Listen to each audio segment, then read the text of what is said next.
Electoral ബോണ്ടാണ് നിങ്ങൾ ഉദ്ദേശിച്ചതെങ്കിൽ electoral bond ഒരിക്കലും അഴിമതിയല്ല. Electoral bond എന്ന് പറയുന്നത് രാഷ്ട്രീയ പാർട്ടികൾ ബാങ്ക് മുഖാന്തരം സംഭാവന സ്വീകരിക്കുകയാണ്. അത് അഴിമതി ഇല്ലാതാക്കുക, കള്ളപ്പണം ഇല്ലാതാക്കാനുള്ള നടപടിയാണ്. ബിജെപിയുടെ ജില്ലാ പ്രസിഡന്റിന് അസാമാന്യമായിട്ടുള്ള തൊലികെട്ടി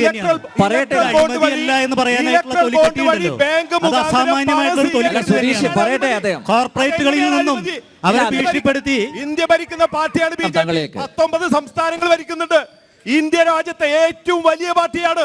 സ്വാഭാവികമായി ഏറ്റവും കൂടുതൽ പണം ബിജെപിക്ക് ലഭിക്കും. നിങ്ങളെ പോലെ 2 സീറ്റുള്ള പാർട്ടിയല്ല, ഈ മൂലക്കുള്ള പാർട്ടിയല്ല. നിങ്ങളെ കൊണ്ട് കാക്കാശിന് ഗുണം ഈ രാജ്യത്ത് ഒരു മനുഷ്യനില്ല. അതുകൊണ്ട് നിങ്ങൾക്ക് ഒരു പണവും കിട്ടില്ല. പക്ഷെ നിങ്ങളുടെ സഖ്യകക്ഷികളൊക്കെ പണം വാങ്ങിയിട്ടുണ്ട്. നിങ്ങൾ ഇന്ത്യ മുന്നണിയിലെ ആൾക്കാരാണല്ലോ. 1400 കോടി രൂപ ഇലക്ട്രൽ ബോണ്ട് കോൺഗ്രസിന് കിട്ടിയിട്ടുണ്ട്.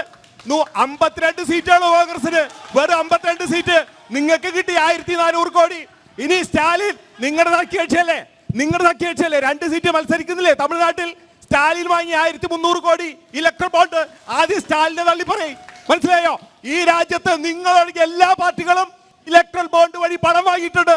നിങ്ങൾക്ക് കിട്ടാത്തത് നിങ്ങളെ കാശിന് കൊള്ളാത്തത്.